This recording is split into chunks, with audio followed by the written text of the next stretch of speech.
Bem-vindos novamente ao canal Papo Louco. Meu nome é Luísa, sou médica psiquiatra e entusiasta do SUS e trabalho também no meu consultório particular. Hoje eu vim falar para vocês um pouquinho sobre a história da psiquiatria e como isso contribui no nosso entendimento social da loucura, no nosso imaginário social da loucura. Então, o que a gente veio falar?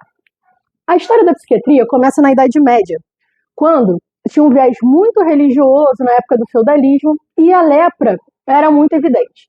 Com o tempo, eles excluíram essas pessoas com lepra, né, e diziam que isso seria a salvação dos excluídos e dos que excluem, para não disseminar aquela doença para outras pessoas. E, na Idade Média, a loucura assume esse lugar da lepra, né, e é feita a exclusão social, acreditando que fosse a salvação dos que excluem dos excluídos. E, por isso, colocavam essas pessoas em navios e lançavam elas ao mar, né? E elas não chegavam a aportar em outros feudos, mas ficavam mandando novamente a nau dos loucos, como foi assim conhecido, para viver na eterna encruzilhada. Então, quando Foucault escreve sobre a história da loucura, ele usa essa frase, né, que eles estavam acorrentados à eterna encruzilhada. Não exatamente dessa forma, mas esse é o sentido.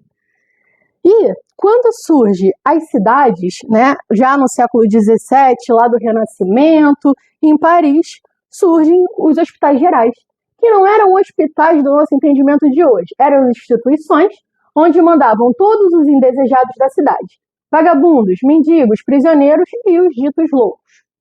Então, eles excluíam essas pessoas nessas instituições que eram chamados de hospitais gerais.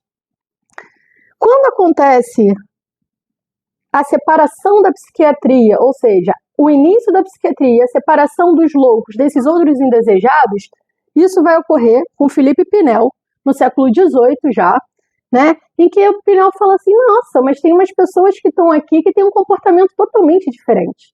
E aí ele separa essas pessoas e põe essas pessoas em manicômios, né? O grande problema dos manicômios era que, primeiro, naquela época não existia uma psiquiatria intervencionista, não existiam remédios que pudessem dar para essas pessoas para ver a evolução.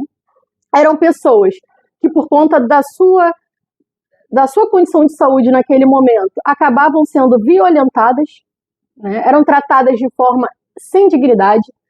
Então, dentro desses manicômios, não existia nenhum vínculo social desses pacientes com a sociedade e também eram tiradas suas identidades. Então, por conta de ter um comportamento agressivo, né, por conta da evolução da questão do que a pessoa tinha, do sofrimento, e não ter uma intervenção, essas pessoas, quando entravam nos seus delírios e tudo, podiam agredir os outros. Então, começaram a tirar os dentes, queimavam os documentos dessas pessoas e elas eram simplesmente esquecidas nesses locais, né?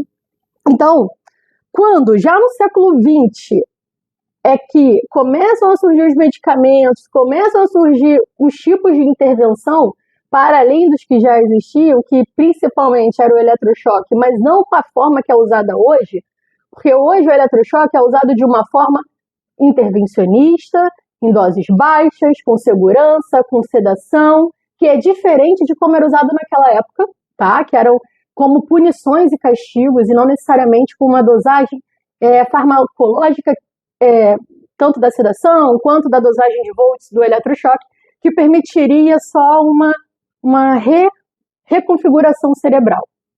Então, foi só no século XX, quando surge os primeiros antipsicóticos, os primeiros antidepressivos, que também ocorre a reforma psiquiátrica. E a reforma psiquiátrica foi justamente essa questão.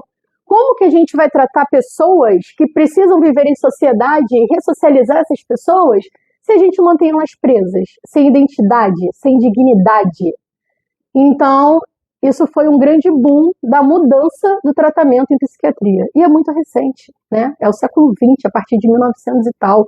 E a reforma psiquiátrica pega carona no Brasil na reforma sanitária, certo? A gente vai falar mais pra frente, bem específico sobre a reforma psiquiátrica, mas hoje eu queria trazer para vocês essa ideia. Por exemplo, a esquizofrenia como diagnóstico, que também era chamada de demência precoce, só surge em 1911. Em 1911, quando surge esse diagnóstico, como a gente pode ver, ainda não existia antipsicótico, ainda não existia antidepressivo. eles só fizeram um diagnóstico de acordo com a fenomenologia, que foi da mesma forma que Pinel separou as pessoas que sofriam de transtornos mentais ou não, através do fenômeno, dos sinais e sintomas que essa pessoa apresentava, certo? Então, com a reforma psiquiátrica, primeiro surgiram as comunidades terapêuticas e hoje existem as redes de atenção psicossocial.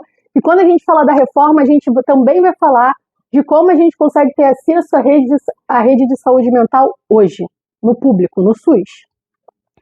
Então, a grande questão é, o que é esse diagnóstico de esquizofrenia quando ele surge, quando ainda nem existiam medicamentos, quando ainda nem existia intervenção? Será que essa esquizofrenia, do jeito que é classificada hoje, existe? Essa é uma ótima pergunta, né? E a gente vai esmiuçar isso também nos próximos vídeos, certo? O que eu quero que vocês entendam é que, como vocês podem perceber, a psiquiatria já nasce da exclusão e ela hoje está tentando lutar para ser cada vez mais integrativa. Só que o nosso imaginário social da loucura ainda é aquele antigo, ainda é o da exclusão, ainda é que o paciente psiquiátrico é agressivo e perigoso e por isso a gente tem que manter distância. Mas como vocês podem ver, essa agressividade ela foi vista quando ainda nem tinha uma intervenção no sofrimento, quando ainda nem tinha uma intervenção psiquiátrica em cima daquele sofrimento. Então, como a gente pode falar que isso é de fato um diagnóstico se nunca foi tentada uma intervenção com esses pacientes que sofriam? E, pelo contrário, dentro desses manicômios, eles sofriam mais e mais violência, sem dignidade. Será que isso não somava em sofrimento e prejudicava ainda mais o quadro dessa pessoa? Isso tudo é para dizer o seguinte, está na hora da gente mudar o nosso imaginário social da loucura, está na hora da gente começar a olhar para a psiquiatria de uma outra forma, principalmente que ela não é, que o psiquiatra não é o médico do louco, mas o psiquiatra é o médico do sofrimento. Eu acho que isso é a mensagem, essa é a mensagem que tem que ficar nesse vídeo de hoje, e principalmente que a psiquiatria cada vez mais tenta lutar pela não exclusão, já que ela já nasce de uma exclusão. E está na hora da gente começar a olhar para ela de uma outra forma. A psiquiatria surge como um cuidado do sujeito, um cuidado do sofrimento diante do que é a nossa sociedade. Espero que tenham gostado, espero que tenham entendido. Aguardo vocês no próximo vídeo. Caso tenham alguma dúvida, podem mandar nos comentários e até a próxima.